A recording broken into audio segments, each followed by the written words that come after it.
Let him cook. Let him cook now. Let him cook. I said let him cook. Welcome to the makings of a madman. Mad men get shit done, it's a passion. Has-beens can't get close to my lab, man. Since I stopped feeding these suckers, they fast. And this is the reason that I move so fast, man. Rewrote the story and threw out the cast. Fuck all the credit, man, I want the cash. I am the running man, you in the past. Too far ahead of you, you cannot see me. I'm stronger and better, you slept on your Wheaties. I got it together, you fall into pieces.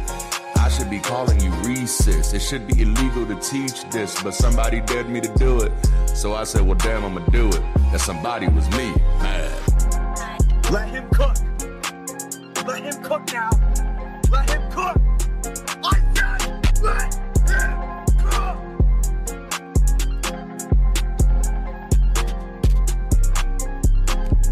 Welcome to the makings of a madman. Mad men get shit done, it's a passion. Has-beens can't get close to my lab, man. Since I stopped feeding these suckers, they fast. And this is the reason that I move so fast. Rewrote the story and threw out the cast. Fuck all the credit, man, I want the cash. I am the running man, you in the past. Too far ahead of you, you cannot see me. I'm stronger and better, you slept on your Wheaties. I got it together, you fall into pieces.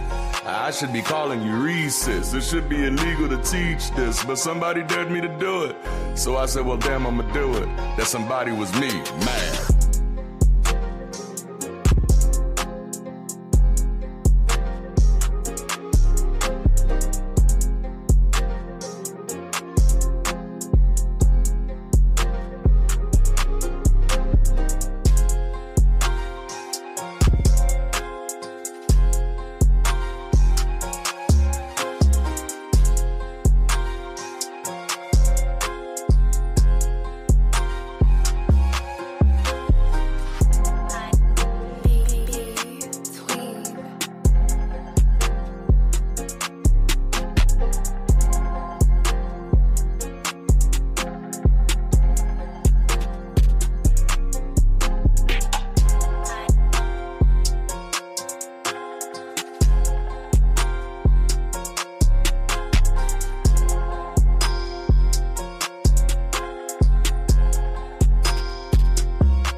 Good morning, Bridge City Global. How are y'all doing out there, man? How are y'all feeling?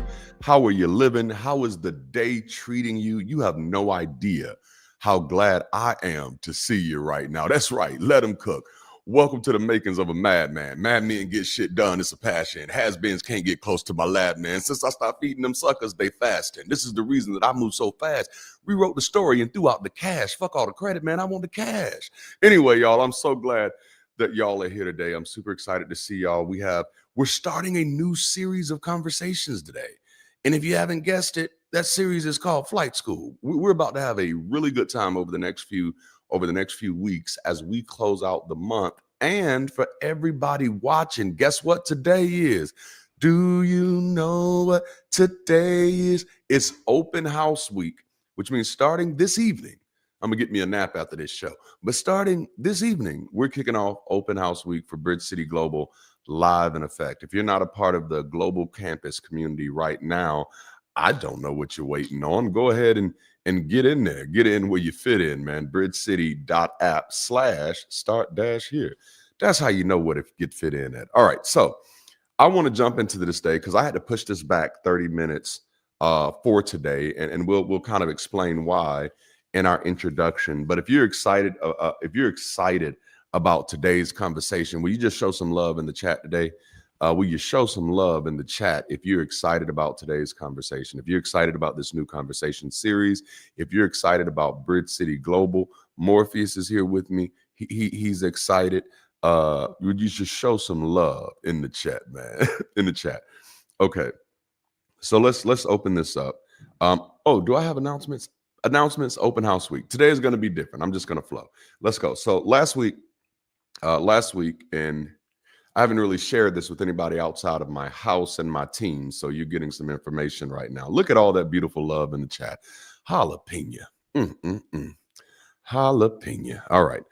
So last week I started having sporadic nosebleeds. It was very interesting because I've never had nosebleeds before. As a matter of fact, I've only had one nosebleed in my entire life prior to this past week, and that was a moment where I was praying so hard that my nose started bleeding. And of course, at that time, I was so damn superstitious that I thought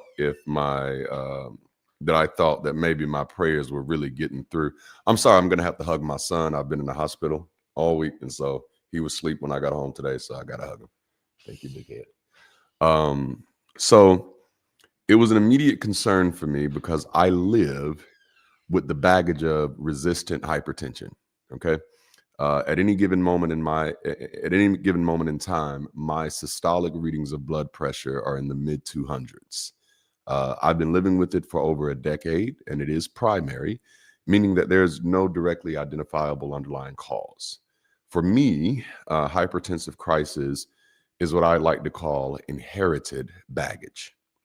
I was able to manage the nosebleeds for the most part. They'd only last a few minutes at most, and then I was able to go on about my day.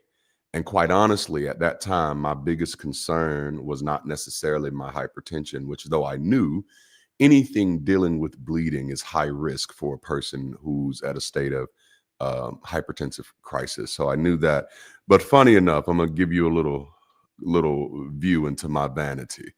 My biggest concern, my biggest fear once I started experiencing them is that one day I'd be in the middle of a video and my nose would start bleeding. Like that would terrify me because people are typically childish and jump to assumptions. And then I'd be fighting rumors about being a crack addict. That was my biggest concern until the morning of Black Friday. By the morning of Black Friday, within a time frame of about 6 days, I had experienced more than a dozen nosebleeds. And when I got up that morning around 5:45, I had another nosebleed experience. But this time, after 2 hours of trying to manage it, it was obvious that I was in full hypertensive crisis. So my wife took me to the emergency room where they were concerned that I was pre-stroke, as my systolic number at the time was 248. Now, this was actually not supposed to be in my introduction for this conversation series. But while I was sitting in the hospital room yesterday morning, I had a thought. I was born with this predisposition to the baggage of resistant hypertension. I've been carrying this particular baggage for so long that I often forget that it's a part of me. Perhaps the hardest part of dealing with personal baggage is remembering that it is indeed your baggage. It's a part of you until you do something about it. This is getting good already. For me, it was easy for me to view my health predispositions as family baggage or my parents' baggage or even as someone else's problem to solve. But once it showed up in the context of my everyday life, it becomes a rigid reminder that this is indeed my baggage. And if I don't deal with my baggage, it's going to inhibit my ability to take flight and navigate this world towards the outcomes that I desire. So, in today's conversation, as a first installment of this new series that we're calling Flight School, I want to platform a conversation that will hopefully prepare us all to take flight in our lives by starting with our own baggage. So if you're not too bougie this weekend, will you drop in the chat to encourage someone to mind your baggage? That's today's title. Oh, that's cold-blooded. Zernio, man, you're a monster. Come on, bro.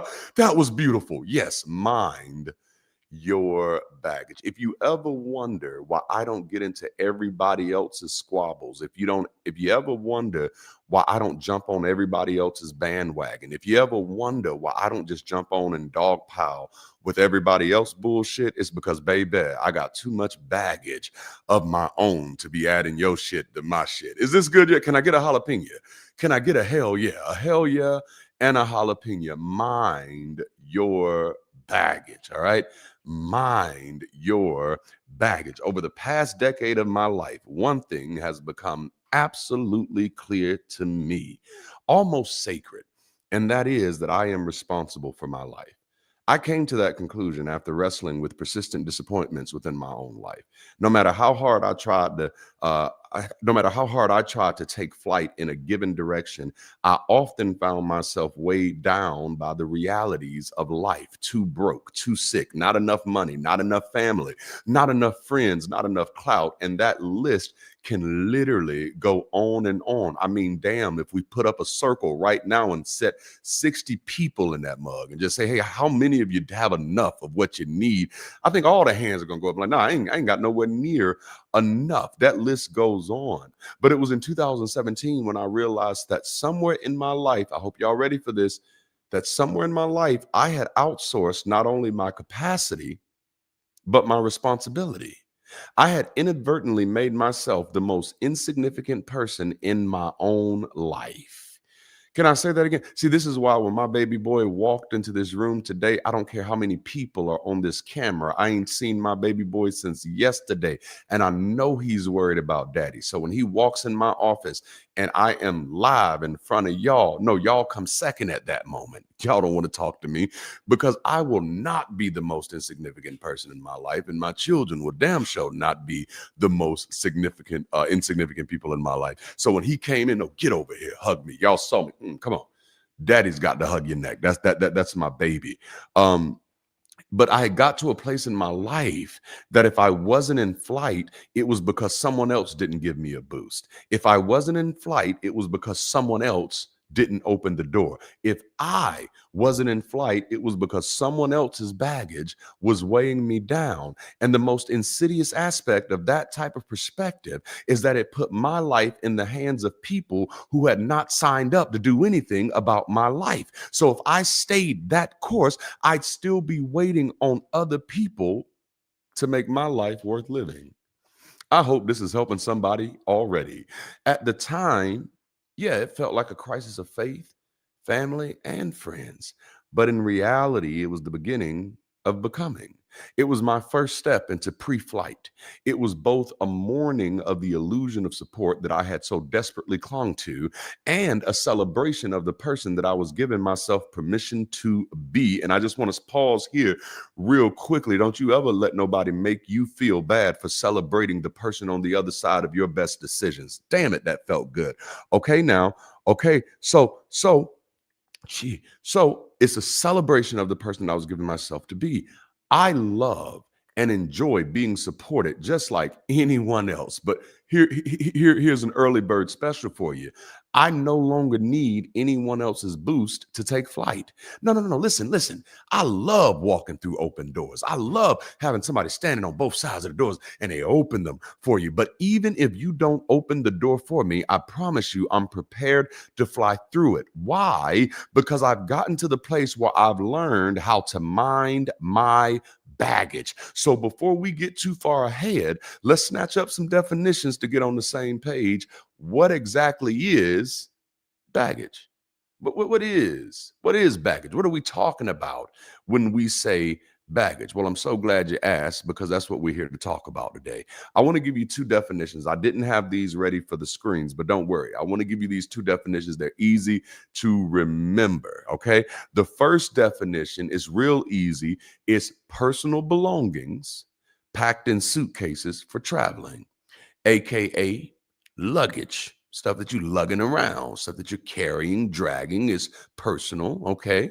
The other one, I love that, a gauge of bags. You know what? That got me right in the funny spot. I needed that. Fresh out of the hospital. Damn, that was good. The next one, second definition, personal past experiences or long held ideas regarded as burdens and impediments. So I want to simplify this for you. We're gonna get the simplest version of baggage that we can possibly have, and its baggage is the personal stuff we carry. Baggage is the personal stuff we carry. Okay. So before we lift off, remember this is flight school. Before we lift off, this is why I'm wearing the Bridge City blue. This is official. Okay. This makes it official. I have the Bridge City blue on. You are officially a student of flight school. But before we lift off, we need to secure what we're carrying. Okay. This conversation is going to help us identify what belongs in the bag and what needs to stay behind, because some things were never meant to go with you into that next chapter. And whatever stays, whatever is going with me into the next chapter, that's the stuff that I need to make sure is properly checked. Oh, we about to have a good time in here. You cannot fly freely until you got your baggage checked. All right. Go ahead and drop mind your baggage in the chat. Go ahead and come on, mind your baggage. Before we even get on the plane, man, before we even get to the building, man, I need you to mind your baggage. Oh, I love this. Because listen, contrary to popular belief, baggage is not just the stuff you drop off, it's the stuff you take with you. The goal isn't to have a life without baggage. I got to say it again because I'm going to have to free your mind so that the rest will follow. The goal is not to have a life without baggage. It's to make sure that you have the right baggage. Okay, did y'all hear that? Jalapeno. The goal is not to have a life without baggage.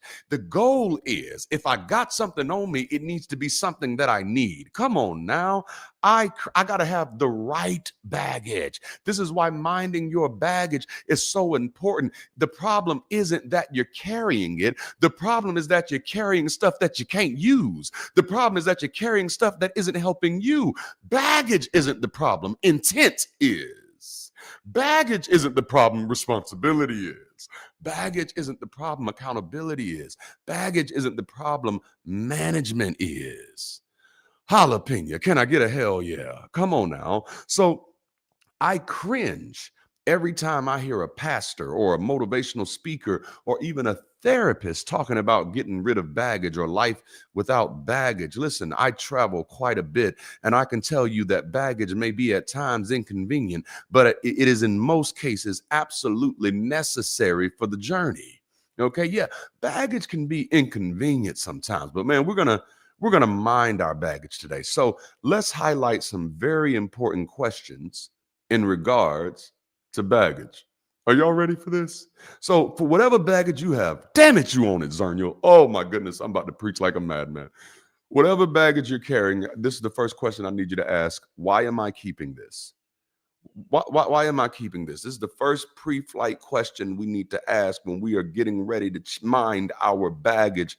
Why am I keeping this? As I'm going through my suitcase, as I'm going through my luggage, as I'm looking through my little fanny pack or my man purse or whatever the fuck you want to call it, whatever I'm looking through, everything in here, I need to be asking myself that question. Why am I keeping this? Here's the question that I often ask people who are dealing with baggage issues is that if you don't want it, why are you choosing to keep it? Why are you choosing to carry it? Who convinced you that you have to keep that? If it's baggage that you don't want, then let it go. If it's a burden for you, if it's not helpful for you, why are you still packing it to bring? Because it only shows up if you bring it. Nobody else, oh, damn, that's good. Nobody else has the ability to bring your baggage to the table. So if your baggage keeps showing up, it's because you keep bringing it, which means now you need to sit down and get clear with yourself. Why am I keeping this? Why do I keep bringing this?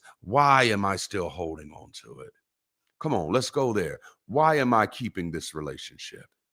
Why am I holding on to these behaviors? Why am I keeping this mindset? How has this mindset served me? Man, I had a lot of things in my mind that I thought were really helping me until 2017. And I had to sit down with myself and I'm like, bruh, a lot of the bullshit you keep holding on to is not even helping you. So if you're gonna keep it, you at least need to get clear why.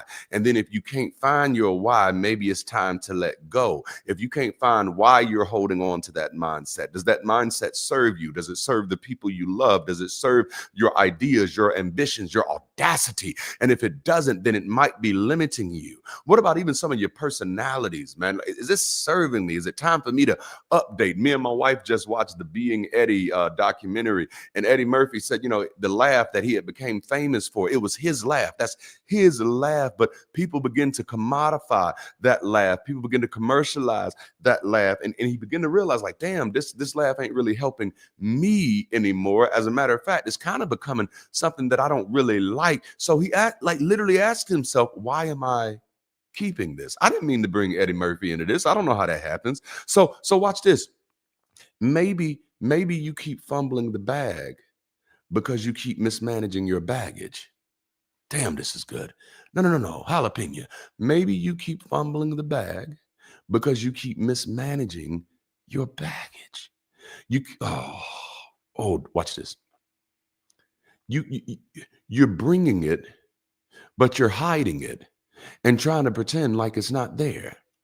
See, some of your marriages are fucked up right now because you're too busy trying to hide your baggage from each other. And that's where all the sex toys are. Okay. See, why bring it with you if you're going to hide it? Come on now. Let me get a jalapeno out there. That was too damn good. If you're going to keep it, you need to get clear on why you are deciding to hold on to it so that you can articulate it on your journey. This keeps showing up because I keep bringing it. And if I keep bringing it, it's because I'm choosing to keep it. And if I'm choosing to keep it, I need to get really clear on why. But see, we're not going to stop there. I told you I got some questions for you today. So not only why am I keeping this? Once I get clear on that, why am I packing this? Why am I packing this? Right? I can keep it. Just because I keep it don't mean I got to take it everywhere with me. So why am I choosing to pack this? There are some things that are helpful for me here that are not helpful for me there. No, I get why I'm keeping this at home. I get why I'm holding on to this at home. I get why this means something to me at home. But how is this helpful for me out there? Come on now. And watch this. If it's not going to be helpful for me out there, why am I bringing it? And I don't have to wait till I get there. Oh, this is good. I'm about to teach y'all how to time travel, bruh. If it's not useful for me there, I don't have to wait to get there to figure that out. I can sit right here and use my mind to travel into the future and say, what's going to be better for me at that phase? And then that's when I can take inventory of everything in my luggage and say, hey, you're going to be really good for me at home. So every time I come home, this is what I need at home. But out there, that's not what I need. I need something else when I'm there. And I need to figure that out now because I might be able to pack that in advance. Why am I packing this? So what I'm keeping is about what I need at home. What I'm packing is about what I need abroad. There's some things I need at home that I don't need at work. There's some things that I need at work that I don't need at home. See, some of the most disruptive passengers on a plane are those who bring their home-sized pillows instead of their travel-sized pillows. Jalapeno. Yeah, that's the most disruptive, just most inconsiderate folk. Got that big-ass king-size pillow in these small little seats and not even trying to share. That have made their own little cubicle right there with that big ass pillow. You know what I'm saying? Because now they're confusing home needs with travel needs. You know what I'm saying? They're confusing home needs with travel needs. Watch this. Man, this is so good. I get that you're trying to maximize your comfort. But because this isn't your house, you're doing it at the expense of others. Oh, this is about to be good. See, y'all think this is just about your come up, but this is about grouping. This is about community. This is about working together. The people who have the hardest time integrating with new communities are the ones who put their home needs over everyone else's travel needs. I call those people like house hunters. House hunters become house wreckers real quick, So no matter where they are, they're always trying to treat it like it's their personal home. So they're trying to change the standards to fit what they need at home, which at that moment makes them the primary person in a group situation. Goddamn. You in here with your big ass queen king size home size pillow slapping me in the face, but as long as you comfortable, you all right. That's not how community works. Now at home, I'm that person. No, at home, I am that person. I'm going to get as comfortable as I want to be. I don't care how inconvenient you are. It's home for me. But when we're traveling together, we must be consistent. We must be considerate of each other. See, what you keep unveils how you consider yourself. What you pack unveils how you consider others. What I keep is what I need for me. What I pack tells me, like, oh, this person is considerate of other folk. Dang. Again, some of you might be fumbling the bag because you're mismanaging your baggage. You're confusing what you need to keep. You keeping stuff for other people and then packing stuff for you. See, that's backwards.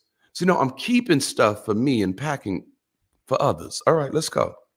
Let's go. So let's talk through some packing protocol. Because if we're gonna be packing, why am I packing this? And I have to be mindful that when I'm packing for travel. That's so good. See, if I am packing for travel. And unless I'm just so wealthy where I got a private jet jalapeno, that means I'm packing to be with other people, temporarily or otherwise. Okay? So let's talk through this packing protocol. Because some of y'all, let's talk.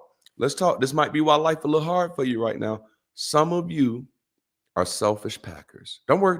Look, no shame. I used to be one of them. Let's just share this moment together. Let's share this. My name is Darante Martin. I think that's y'all first time hearing me say my name without throwing my middle name in there. And that just felt so weird. I felt like I was in court. So I'm going to run that back. My name is Darante Lamar Martin. And I was once a selfish packer. Do you know how you recognize a selfish packer? I want to show you how you recognize a selfish packer. A selfish packer is a person who can be in a room with a group. They can be in a room with a group. Everybody know what a group is? A group means there's more than your motherfucking ass in there. But the only thing they care about is how that room feels for them. All right. So it's like going to a place and they got the air conditioner on 35 degrees because they like that weather. And though they see you over there freezing, they don't never, not one time, stop to think, hey, is everybody else comfortable? See, that's a selfish packer.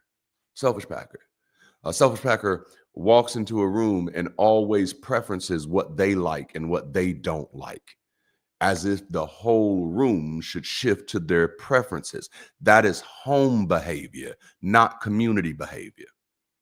Okay? Damn, is this helping anybody? Your boy came straight from the hospital for this. Literally, that's why we're 30 minutes behind, because I was being discharged literally at 11:50. Oh my goodness. Come on now.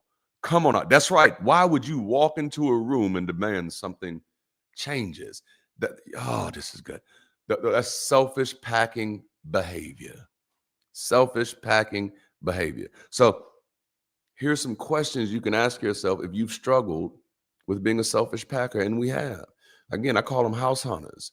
Because if you ever see House Hunters, which is a fake ass show that makes me so mad, but if you ever see House Hunters, people are walking to a house and they're like, oh my goodness, look at these walls. They just so ugly. Hey, bitch, this house wasn't designed for you. When these people painted this house, you were nowhere in thought. If you can't afford to repaint the walls, you can't afford the house, heifer. You know what I'm saying? No, you see, that's a selfish packer, treating everything in life as it has to be modified for you, instead of realizing that I am sharing this moment, I am sharing this opportunity with others, and their needs may differ from mine. And so the only way we can get to a healthy environment is that we have to be considerate of everybody that's on board. Oh, see, this ain't even in my notes, man. So let's go through this. No, this part is. Let's go. Packing protocol. All right. These are some questions you need to be asking while you're packing. How can I be comfortable without being inconsiderate? All right. See, now when you're dealing with a group, that there doesn't need to be a period or a question mark right after how can I be comfortable? No, there's another part to this. Okay. Because sometimes I like to be comfortable just by getting naked and just walking around. Okay. That's very, very, very comfortable for me. But that might be a little inconsiderate. Okay. Everybody don't want to see the stuff flapping around and all that. That might be just might be a little inconsiderate. So the question is, how can I be comfortable without being inconsiderate with other folks? And if you ain't guessed yet, this ain't just about flight, baby. This is about life. This is about work. This is about community. So when you're thinking, when you're complaining about stuff on your jobs, when you're looking for that next environment, when you're looking for that next atmosphere, the question that you need to lead with within yourself is, how can I be comfortable without being inconsiderate? Oh, yeah. Oh, yeah. The next one, what do I need for departure? I think it was George Washington Carver. I just want to make sure I got the name right because there's so many George Washingtons and Carvers. So many Georges, so many Washingtons, so many Carvers. But George Washington Carver, it was him who said, if you ever understand one thing, you can understand all things. Now, that's my paraphrasing of it. But he fell in love with the peanut. He fell in love with plants. Like, and when I say he fell in love with them, he paint them. If y'all have never seen some of Dr. Carver's paintings, please go check them out. That's your little bit of Black history assignment right now. But he has some amazing paintings because he fell in love with the plant. But by falling in love with the plant, he fell in love with this world that we kind of live in, this world that we live in, because he fell in love with paying attention to the details. And so sometimes, just sometimes, y'all, maybe most of the time, hell, maybe all of the time, but most of the time, many times, the thing that inhibits us the most is not paying attention to the details. That's why they used to make that little saying, the devil is in the details. The stuff that went wrong was in the details that you didn't look at. So I like to get really detailed. How can I be comfortable without being inconsiderate? But then next, what do I need for departure? No, what do I need? You got to be able to ask yourself questions like that. What do I need to actually be able to get up and go? What do I actually need to be able to leave from here to get to that airport? What am I going to need in the journey? Watch this next one. What do I need in flight? Because at some point, I'm going to be in flight. Now, part of this journey, I'm just going to be out there hanging out with random people in the little, I forget what you call the things, but concourses A, B, C, D, E, F, 1, 2, 3. I'm going to Applebee's or something like that. Going to a little night. Maybe they got a Carrabba's and I'll go get some olive oil and some bread. Maybe they got some Popeye's chicken and I'll get a little shrimp or something like that. I got that space that I'm going to be in. That's my departure space where I kind of got free reign. I can do whatever I want to do, but there is going to be a time where my movement is going to be a little bit more limited.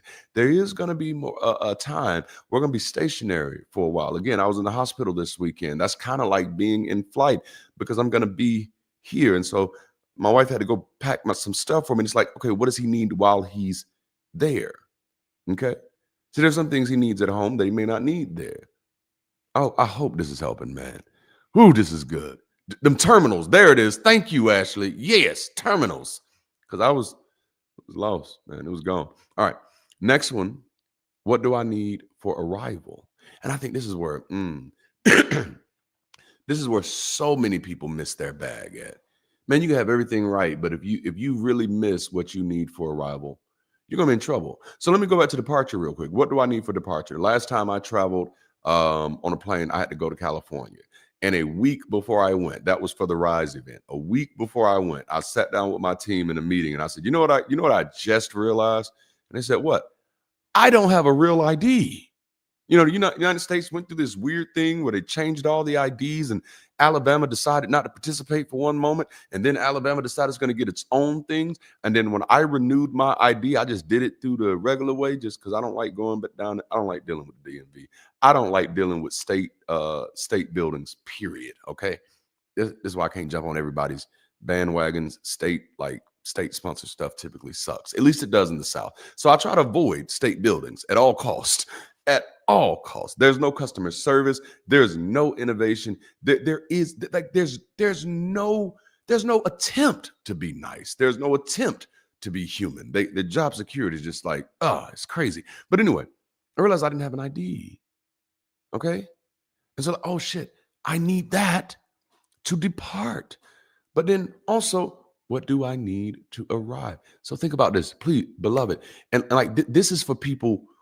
Listen, let me pause here and talk to people who have a there that you're trying to get to. because I'm not aloof. I'm not obtuse. Thank you, Ashley. You know, I'm aware that there are people who don't have a there that they're trying to get to. This is the reality of the world. There are people in this world that don't have a there that they're trying to get to. Some of them, their there is already what they are. But for those of you that have a there that you're trying to get to. Remember, this is flight school. I ain't playing with you this week. For those of you that have a there that you're trying to get to, why would you wait to get there to figure out what you need to be successful there? Okay. No. If there's a there you're trying to get to, go ahead and travel there in your mind and figure out, what do I need as soon as I land? As soon as I land, what do I need? I don't want to have to run to the store. I don't want to have to waste time trying to hawk this down. What will I need as soon as I get there? So when I got to LA and I got to my host house, I got to TK's house, and TK said, we got a heated pool down here. And I'm like, damn, it's October, but it feels good. And they got a heated pool. See, I didn't go in the future. If I would have time traveled, I would have said, bro, you need some swim trunks. And I would have had them when I arrived. Come on now, let's go. Let's go. And then the next one, what can I get when I'm there? And that's where that consideration comes in. There's some stuff that I would love to have with me, but I won't need it until I get there, and I won't immediately need it. So that's the stuff I can pick up when I get there. Now, let me work that analogy for you, because some of you are like, I'm trying to make that one work for me. I got you, player. Because there's some stuff that maybe you don't have yet, and stuff that you can't even afford to carry right now. And you are looking into your future and saying, I don't know if I'll be able to handle that. Right? But see, like, baby, you may not have it now, but I can tell you sometimes there's something that happens you in the journey that by the time you get there, you'll be able to pick up what you need. You may not be able to pick it up now. That's okay. That's okay. You on the departing end, but baby, when you arrive, come on now, I hope somebody's getting this. Let's get to this next question. So we talked about, why am I keeping this? Why am I packing this? Here's a good question. What do I need to carry? All right. What do I need to carry? Some of this baggage I can check, which means, and this is the good part. This is the good part. Baggage I can check. That means that I can honestly pack as much as I want without really being inconsiderate to anybody, but I just won't have access to it until I arrive. That's what checked baggage is. That means I can bring it with me. It's going to meet me when I get there. Okay. But I will not have access to it while I'm in flight. I will not have access to it once I've actually gone into the airport. This is flight school. We're trying to bring these realities to you. So that there's some stuff that you can bring with you, but you can't carry. You get what I'm saying? There's some stuff that you can bring with you. It's going to meet you when you get there, but it's stuff that you have to put mentally on hold until you get there. Okay. So everybody on my team right now knows about me, that Darante lives so far in the future that you got to always remember he ain't never really talking about now. Okay, because I'm obsessed with my checked baggage, y'all. I'm on the plane with y'all, and I got my little carry-on, but I also got some baggage that I could not carry because it's too big for flight. Okay, I got some stuff that I could not carry because flight does not accommodate that type of infrastructure. We're in flight. We're not there yet. Damn it, this is good. We're trying to get there. All right. And so the people who are going to have the hardest time helping Bridge City grow to this next phase right now are the people who are coming in thinking that we are there instead of realizing that, no, baby, we're preparing to get into flight. Oh, damn, this is good. So, like, excuse me, trying not to cough in the mic. So there are things that I get excited about every Sunday, even though I know they don't exist yet. But you will hear me talking about them because it's in my baggage. It's my checked baggage. I'm not carrying it, but it's on once we arrive. Oh man, I got songs. I got ideas. I got infrastructures. I got programs. I have institutions. I have houses for children. I have orphanage programs. Y'all don't want to talk to me. Now, I can't do that now. Why? Because we're not there yet. But I'm checking that baggage. Oh, you better believe me, that baggage is coming on the plane with us. You better believe me, when we get there, I'm going straight to that baggage. When we arrive, what does arriving look like? Well, let me talk to Bridge City, SoCal for a minute. When we arrive, Bridge City, SoCal, Bridge City, LA, which means that we're meeting weekly there with these Sunday sessions, either streaming in or I'm there live in person or somebody else is there doing the damn thing. When we're there, we're going to have a whole damn band every Sunday. We're going to have some of the best singers in the LA area, and they're going to be lifting people up in music every Sunday. People are going to be coming in there downtrodden, depressed, anxious, out of their minds, and they're going to come in that room and they're going to be filled with so much energy, so much hope, so much upliftment. And then we're going to go into the conversation. Bro, y'all ain't ready. Y'all ain't ready. Can I get a jalapeno? Can I get a jalapeno? We're going to have programs. We're going to have institutions where when there is anything going on, when there is a need, people are going to be saying, oh, yeah, call on Bridge City. They got you. You got a need, Bridge City got you. Those people over there, man, they love folk. Those people over there, they're going to take care of you. There's a homeless problem. Guess what? Bridge City is building homes. Not only are they building homes, they're buying RVs and giving them to people. Y'all ain't ready. That's my check baggage. I can't talk about it all the time. But listen, when we get there, okay? And I'm hoping this is helping somebody with your dreams, because some of you got some checked baggage that you're trying to carry. And I'm telling you, it's too big to carry. It don't mean that it's not going to make it there with you. It just means, baby, you got to check that while we get on the plane. But when we get off the plane, when we get there, come on now, goodness gracious. I'm telling you, I'm rocking the Bridge City Blue today, so it's bringing out a different type of monster. And I survived the hospital this weekend. You know, so the big point is, Essence is in the chat. Look, Bridge City, SoCal is here today. That's what I'm talking about. The big point is, until we get there, certain baggage has to remain checked. It's with me, but it's not on me right now. Now, I still do some music every now and then, but trust me, it ain't on me yet. Oh, when it's on me, you gonna know. When it's with me, but it's not on me yet. You know, there are certain things you can't expect me to be right now. Oh, this is good. Damn, I wrote it and didn't feel it coming. There are certain things you can't expect me to be right now, because the tools for me to be that are in my checked baggage, not my carry-on. Oh, I hope that just set somebody free, because, you know, sometimes, oh, damn it. Oh, yeah, this is good. This is good. There are certain things you cannot expect from me right now, because the tools needed for that assignment, the tools needed for that identity, the tools needed for that expectation, it is not on me right now. Now, it is with me, but it is not on me. I don't have access to those tools, because those tools currently are in my checked baggage. Now, normally I'd have those tools available, but at this moment, baby, I'm traveling. At this moment, I am in transition. And while I'm in transition, I've got to be intentional and I've got to be clear about what my assignment is right now. So listen to me very clearly. You can't always be everything to everybody. Even if you have that skill set, if you keep fumbling if you keep mismanaging your baggage, you're going to keep fumbling the bag. No, baby, I can't stop this whole plane to go back there and get in that undercarriage and find that tool. Unfortunately, I'm not carrying that right now. Oh, this is good. Jalapeno. Okay, let's go. Let's roll. So this is where the carry-on comes in clutch. You know what I'm saying? One of the most important decisions to make before flight is, what am I checking and what am I carrying? Both are coming with me, but only one can be on me. And the reason that this is so good, because what we're talking about is, we're talking about people in transition. I think sometimes, you know, you set a goal, you set a vision, you set a mission, you set an idea. Isn't this the perfect end of the year series, man?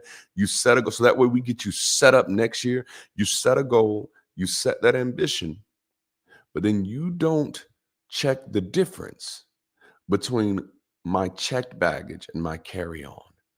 Because now that I'm getting ready to be in transition, now that I'm getting ready to be in flight, I'm about to be going through altitude changes.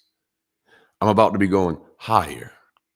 And the higher I go, shit, the more the weight cost me.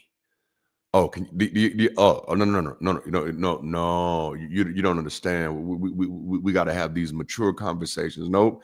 The higher I go, the closer I get to my objective, the more the weight cost me. Okay. The more it can slow me down. We've lost several great entertainers because as they were going up, they didn't mind the baggage. And there are certain things surely that I want to carry, but I must remember I'm not in my default mode right now. I'm in transition right now.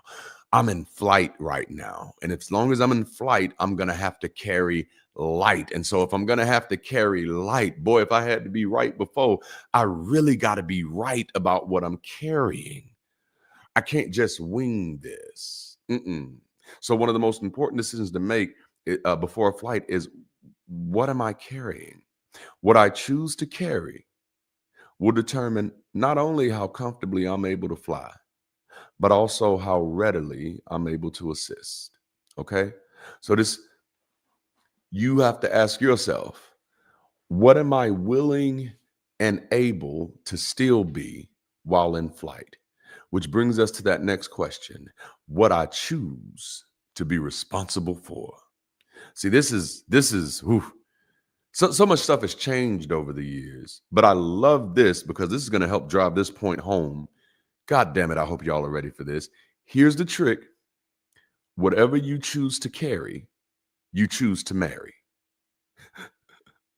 Yeah, no.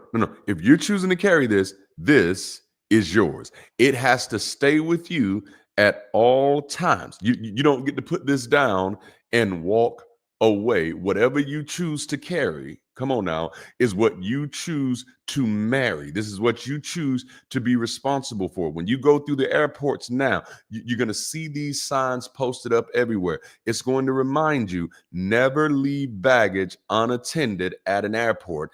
Any unattended item will be treated as suspicious and trigger a security response, which could lead to delays, terminal closure, or cancellation of flights. Always stay in visual contact with your belongings and report any suspicious bags immediately to airport staff or security. If you see something, say something. Will somebody drop mind your baggage in the chat? It says, never leave your baggage unattended. Bruh, never leave your baggage unattended. If you want to know what leads to so much chaos in a community, is when people are leaving their baggage unattended. I love the way they worded this to the point that says any unattached items will be treated as suspicious and trigger a security response. Mm-hmm. Now you think about that. You put that in real life for you. You put that in real life for you. Damn, you hanging out with a group of friends. You're working in a community, but all of a sudden baggage keeps showing up that nobody claims. Mm-hmm. Yep. Any unattended baggage will be treated as suspicious and trigger a security response. So you're trying to figure out why everybody's so offended by you, or why people get defensive when they're around you, or why people get triggered around you. Maybe it's because you keep leaving baggage unattended and not claiming it. Mm-hmm. And this is leading to all types of delays. This is leading to closures and cancellations. This is leading to cancellations of flights and closures of opportunities. No, when talking about minding your baggage, listen, if you chose to keep it, if you chose to keep it, you chose to pack it, and you chose to carry it, you need to always stay in visual contact with it. This mine. Oh yeah, that's mine. I'm sorry. Let me pull that a little closer. This is mine. You are responsible. Oh, damn, this is good. Y'all hear me? You ready? Oh, y'all, this grown folk talk. It's grown folk talk. You are responsible for knowing whether or not your baggage fits before you get there. And I actually go through this every time I have to travel. Every time. It's not a new bag, same bags. But every time I'm going to pull out my measuring tape and I'm going to go to whatever airline that I know that I'm flying on, and I'm going to look for their measurements for what needs to be checked. I'm also going to look for their measurements of what can fit in the overhead bins and what can fit underneath my seat. I'm going to look for their rules about how much stuff I can keep on me. Why? Because it is my responsibility of knowing what fits before I get there. One of the worst things you can do is be in other people's lives trying to force what doesn't fit. Damn. So one of the most considerate things you can do is make sure it fits before you get there. Okay? Like I've had people sign up to lead Bridge City communities and then sign up and say, well, I'm not sure if this fits. Then why did you sign up? Mm-mm. No, this is not an interview. Go back, watch the videos, figure out if it works for you. If it's not enough to work for you, baby, then this doesn't work for you. But you're not going to slow down progress because you don't know how to measure something before you get there. No. No, see, I think sometimes where people get it twisted with me is, yeah, I still preach, but baby, I'm not a Christian. I will tell your ass off to your face. Why? Because I want you to do better, and you can't do better until you know better. Jalapeno. Nah, see, this is what church should have been. I'm giving you the real deal. We're not going to sit up here and lie. Nah, I'm going to cuss your ass out right here from the platform in love, in reason's name. Jalapeno. Yes, I will. Yes, I will. Okay, let's go. Let's go. So if you're choosing to carry it, you must also be choosing to manage it. All right. Baggage is your responsibility. It's yours. Remember, we defined it in the beginning. If it's baggage, hey, if it's baggage, it's yours. It's personal. Okay. So let's talk about some common baggage related flight disruptors. And this is the one we're kind of going through now. The first one. And I don't know if y'all noticed, but this is an analogy of community. This is an analogy. And when you talk about community, I'm not just talking about Bridge City Global. The reason I'm so passionate about community, because community is the basic building block of doing any fucking thing. So if you're not a part of a productive community, 9 times out of 10, you are ruining your life right now. If you're not a part of a productive community, you're robbing yourself of the conversations you need for your next level. You're robbing yourself of the relationships you need for your next level. You're robbing yourself of a viewpoint that you would have never considered before. Mm-mm. Community is how you mastermind your success. I am teaching better than y'all are responding. Community is how you mastermind your success. You make sure that you are always in a room where somebody has what you need. Ooh, fuck yeah, that was good. Okay, I gotta go. I gotta go. So let's talk about these baggage-related flight disruptors. The first one, which we've already been talking about a little bit, is unclaimed baggage. Listen, if it's your baggage, claim it. If it's your baggage, claim it. Unclaimed baggage. One of the examples, like, I don't know if y'all know, I've been talking about closing down our Discord server since February, because February was when I was actually going to cut it down. I think I've been very vocal that I don't like so far what the atheist community has attracted in the Discord space. And so I really just don't like a lot of the conversations that I see even happen in Discord. I'm like, damn, I don't even know where this stuff is coming from. And I don't like the way people treat each other in Discord. I don't like the way mods approach moderating in Discord. So there was something that happened several months back where one of my moderators had said something to another one of my moderators, and they were wrong about it, but it was something that anybody could have made that same mistake. So they made a simple mistake, but their simple mistake just off of a misjudgment of what the other person was saying, they attacked the person, and then when the person called them out on it, they disappeared. So you threw the rock, but then you hid your hand. That's unclaimed baggage. So you've created a problem based off of your personal baggage. You've created a problem based off of your personal triggers. And when you had the opportunity to claim it, oh man, how many of you run into situations like that? No, that's disruptive. Listen to me. Like, if you truly an adult and you're an autonomous individual and you ain't scared of nobody, if you fuck up, you need to claim it, you know? And in a truly gracious environment, no one's ever going to treat you in a truly gracious environment. That's kind of a no true Scotsman issue there. We'll deal with that. But in a gracious environment, no one should treat you like, oh, that fuck up is cost you out of this community, right? But if you constantly treat other people that way, you've already made it that you're one of those homewrecker type of people. Don't do that. So and for me, like, no, if you're modding for me, you will not treat people that way at all. If you make a mistake, you own up to it. You know, I often tell people you can hurt somebody without trying to. That doesn't mean it doesn't hurt, you know? And I don't know what it is about the way people, I just got to say it the way I say it because I'm not gonna lie about what I see.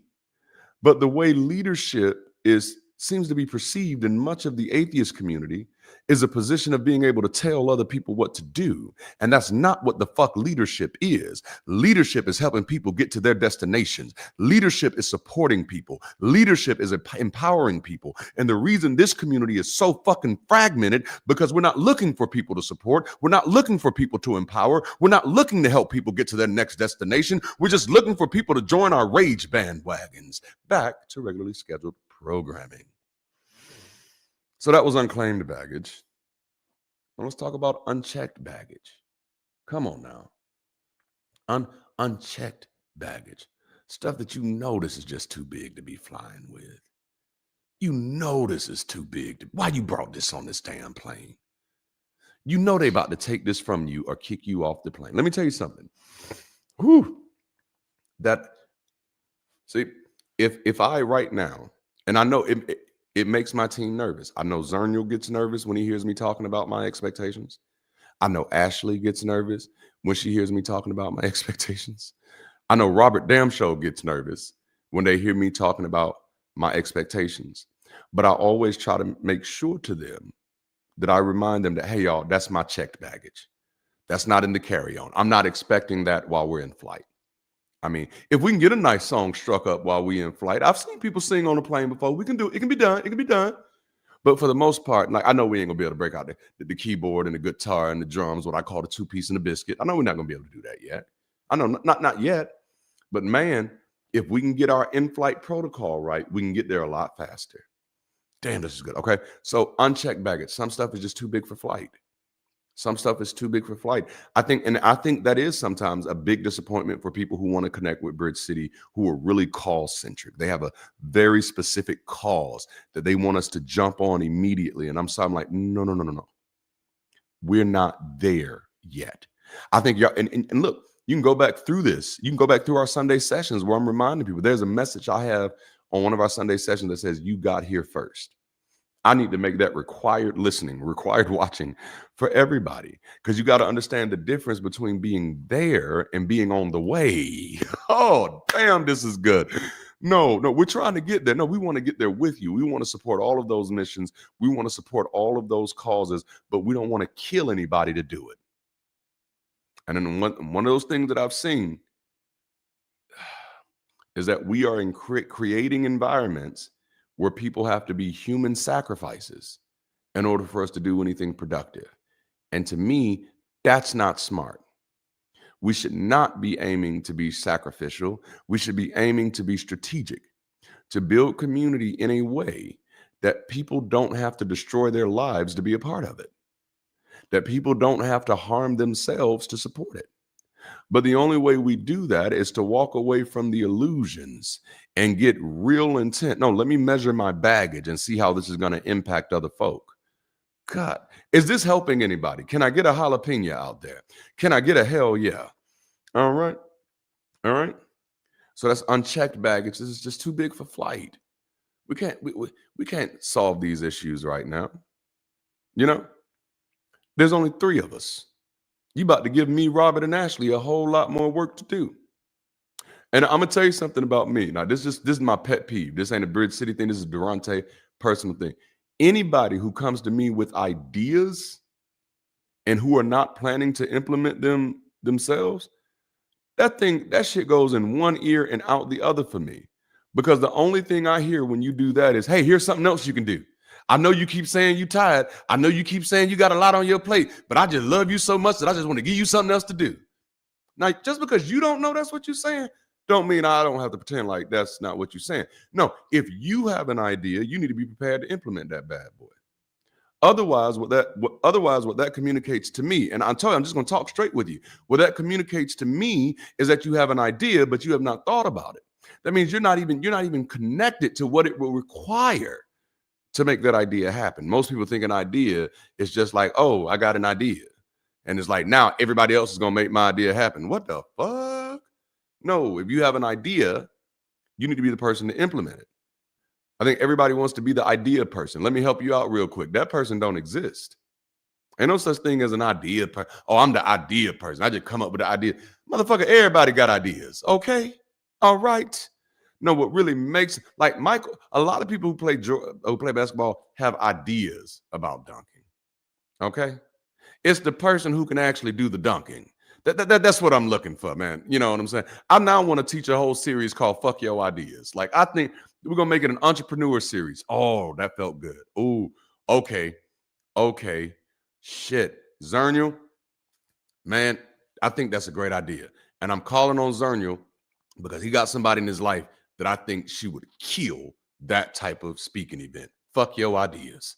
You know, no, let me stop. But it's really about that work ethic, what you're willing to put in. All right. So unclaimed baggage, unchecked baggage, stuff that's too big for flight. It's good for later. It's too big for now. Like, this is real stuff you got to realize, you know? And this is what I love about the way Bridge City community is building right now. Like, we know we can't do a lot, but guess what? We pulled off one hell of a food drive for November. We did that. And then after we did it, guess what? We talked about what we can add to it next year. That's how okay, some of these things are too big for flight, but this is what we can carry. And that third one is unrestrained baggage. You know, a major part of your baggage responsibility, and I don't think I want to underline it in my notes. A major part of your baggage responsibility is making sure your baggage isn't harming anyone else. Listen, saying I'm sorry I got baggage is not the flex that you think it is. We all have baggage, even of those of us pretending not to have it. We all have baggage. Having it is one thing, but if you're going to choose to keep carrying it, you've got to keep it managed. It's no one else's responsibility to manage your baggage. Now, you're going to have some helpful people out there who will come along and say, let me help you with that. I see you're struggling. But the moment you make that an expectation of everybody else, you are forgoing your own responsibility. You are forgoing your own accountability. And eventually, you're going to become a victim of everybody else's life and insignificant in your own life, which is where we started this up. Oh, this is so good. I hope this is helping, man. So if you need, and this is going back to community. This is going back to community. If you need help with your baggage, you can call on a flight attendant or security, not the fucking pilot. Oh, yeah. So when I was a pastor, I couldn't say that shit. I can say it now. You got to call on the right people. This is why I absolutely refuse to get on the phone with people just because they want me to. And actually, if you've never read my book, you'll think I just started doing this. I've been doing this since 2014. The first book I wrote, which was called Significant. When I first started writing it, it was called Insignificant because that's how I felt about myself. And by the time I finished it, I had regained my own significance. And one of those things that I did is I said, oh, just because I got a phone don't mean people get access to me whenever they want to. Y'all ain't ready for that. Just because I got a phone don't mean people have access to me whenever they want to. And so I stopped answering my phone, literally. Nobody can call me without letting me know through text or something what they want to talk to me about. It got to be pre-scheduled. I realize my life doesn't have to lend into everybody else's chaos. So now I do have very strict parameters about who I talk on the phone to, why I talk on the phone to, because my first question is, when anybody wants to talk to me on the phone, why is it me that you need to talk to? Because I've already told people very clearly, I'm not trying to be anybody's celebrity. I'm definitely not your Negro. So, and listen, I'm a critical thinker, right? So if you talking to me just to get your rocks off, I'm sorry. I have a wife. I have 4 kids, 2 of which that are headed to college. I ain't got that kind of time. I'm listen, I'm hyper productive, and I'm not going to be. I'm not apologizing about being busy. I'm not apologizing about being productive. I am productive on purpose. So if you want access to my time, damn it, there has to be a reason. I got to fly this damn plane. You want me to stop flying the plane to come help you with your baggage when there are plenty of people on this plane with you that can help you with your baggage? What the hell? No. That's not productivity.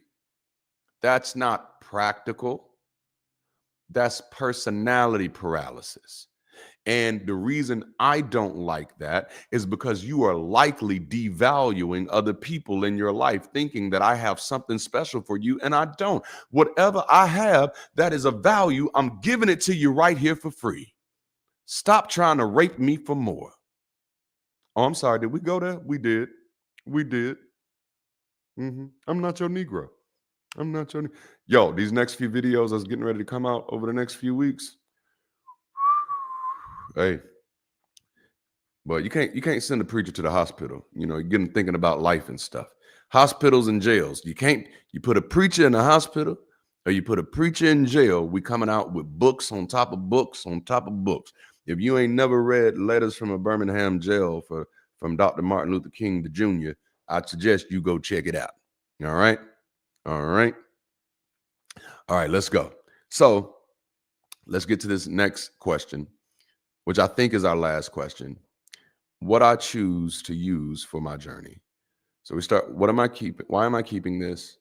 Why am I carrying this? You know, why am I packing this? Why am I carrying this? You know, what do I need to carry? And now, what do I choose to use for my journey? Whether it's checked, whether it's carried, whether it's stowed or held close, whatever baggage you are choosing to keep with you, make sure that it's useful for your journey. One of the things that breaks my heart so oftentimes, because I was the same, I was this person, man. But it breaks my heart when I hear people talk about, their lives and their baggage and how unhelpful the baggage is and how the baggage is keeping them from achieving their dreams. And I'm like, well, why don't you just put that down then? You know, if it's there was this trend that was going on for a while for people cleaning out the houses, and it was like, if it don't bring you joy, get rid of it. Like, why not just treat your life that way? You know, I'm not saying it's easy, and I think that's a lot of people's knee-jerk reaction, right? Someone says, hey, why not do this? Well, it ain't easy. Well, why does it have to be easy to do it? You lazy ass motherfucker. If that's your response, well, it ain't as easy as you think it is. I never said it was easy. I said it was helpful.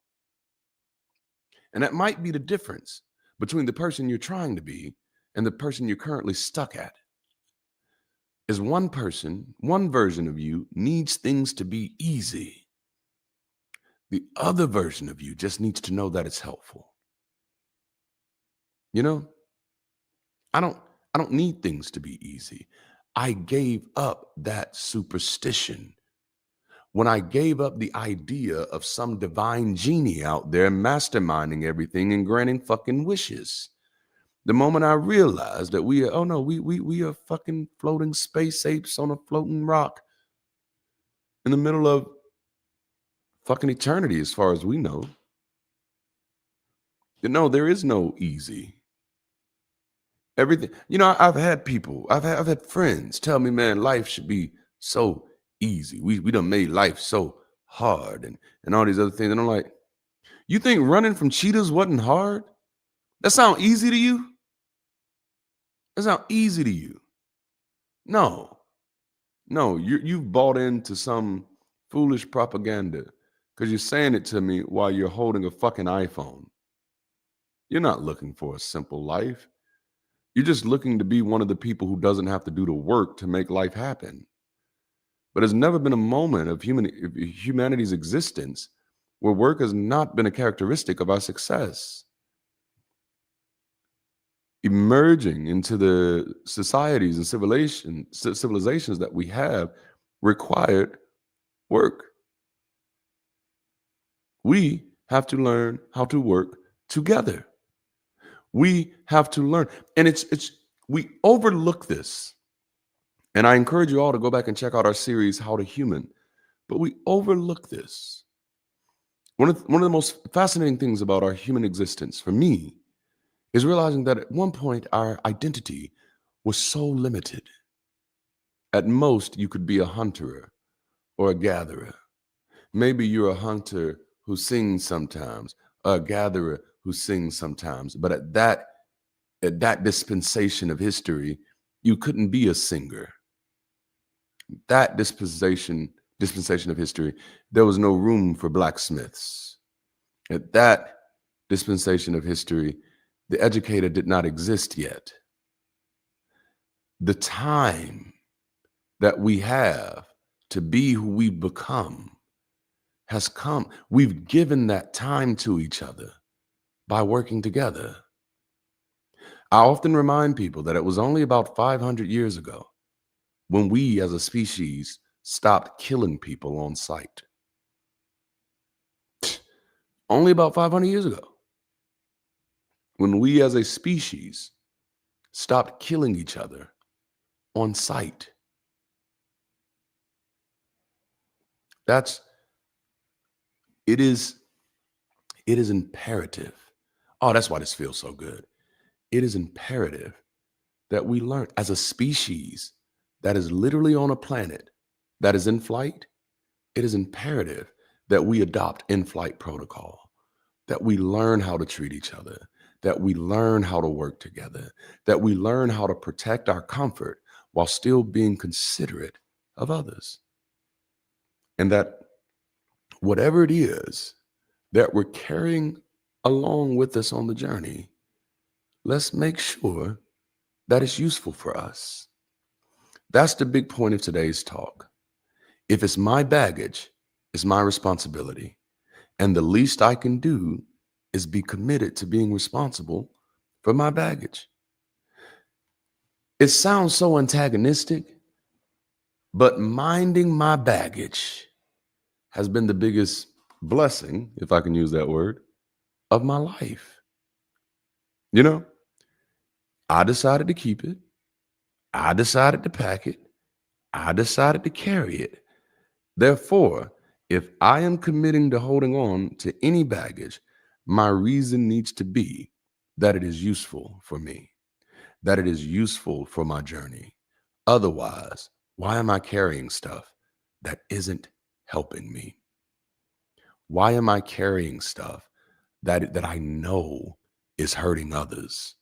Why am I carrying stuff that I know is keeping me from being the very best version of myself that I can be? And that version of myself doesn't have to be defined by anybody else. No, I'm talking about your standards. I'm talking about your dreams. I'm talking about your ambitions. I'm talking about your hidden audacity unlocked. What in your life is not helping you? And is it something that you can decide, maybe I won't pack this? Or maybe it's something that I'll carry while I'm traveling, but this is more of a home thing for me. Or maybe there's some baggage in your life that you're just mismanaging. You know, like I said, my goal isn't necessarily to get everybody thinking today, hey, here's all of my baggage that I'm trying to get rid of. No. That's not today's conversation. Today's conversation is, what am I doing with the baggage that I have? Why do I have this with me? Why am I treating my baggage like it's something that I don't have control over.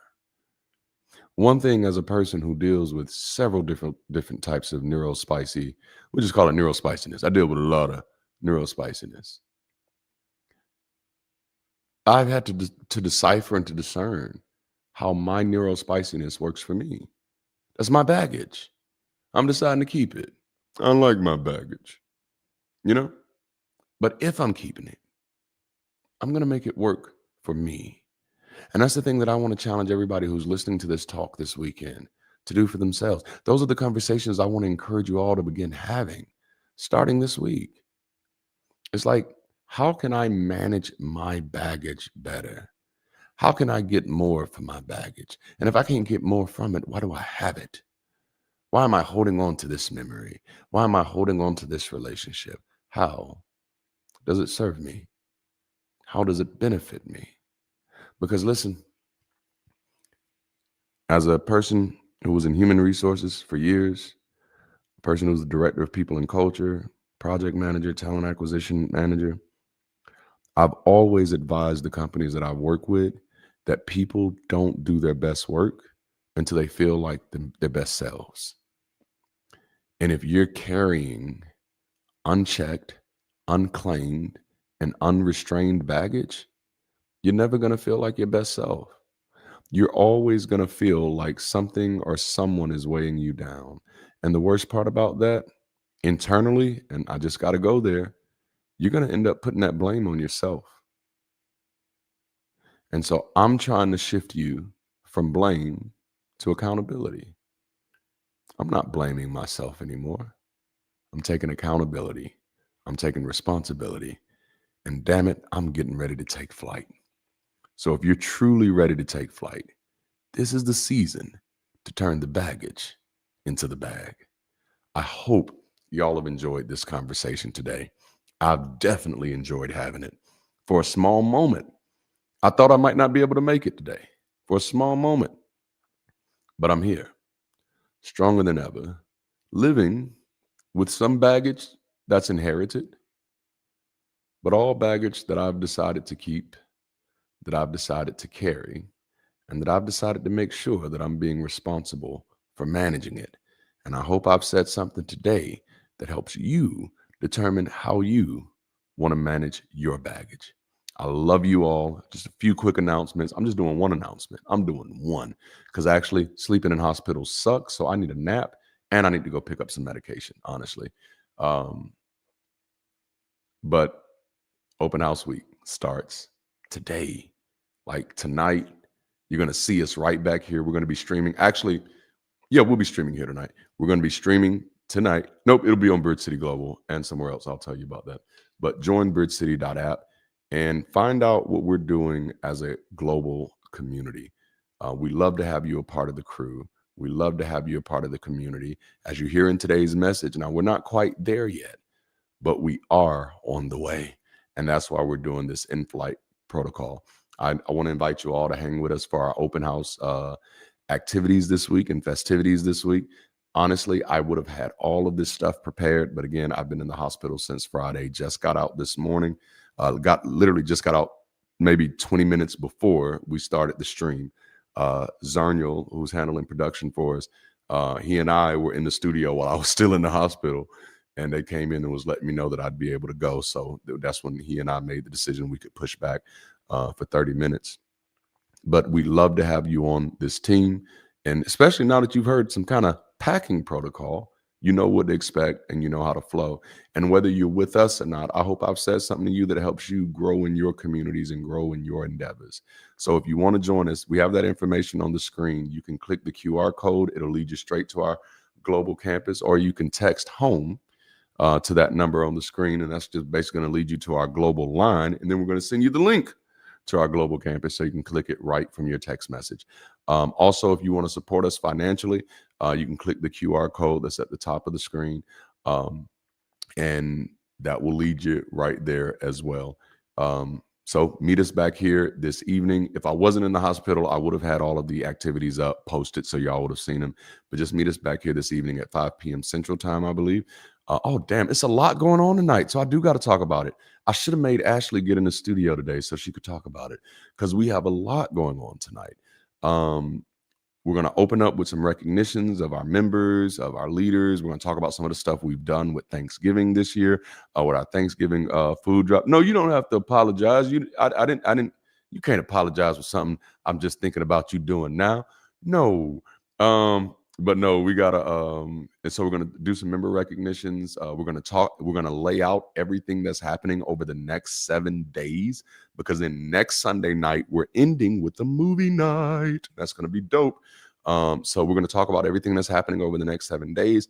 And then we're ending tonight with our first community game night. This is our first official community game night. And I'm so excited about it because I had nothing to do with it. That makes me feel good. Like, that's how you know that's when you know you're building. That's when you know you're building community. When people say, when people start treating me like I have to be a part of it, that's not community. That's celebrity. You know what I'm saying?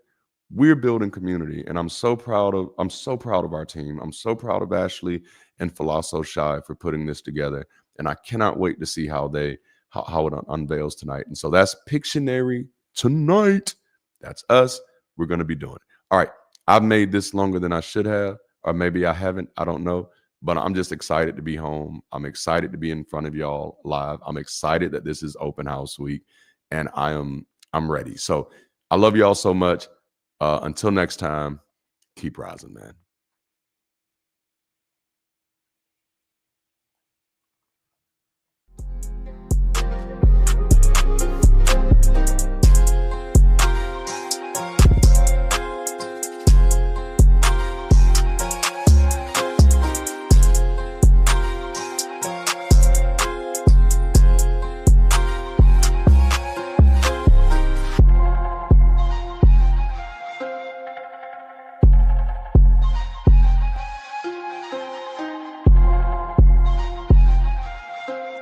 Be twin, play and win.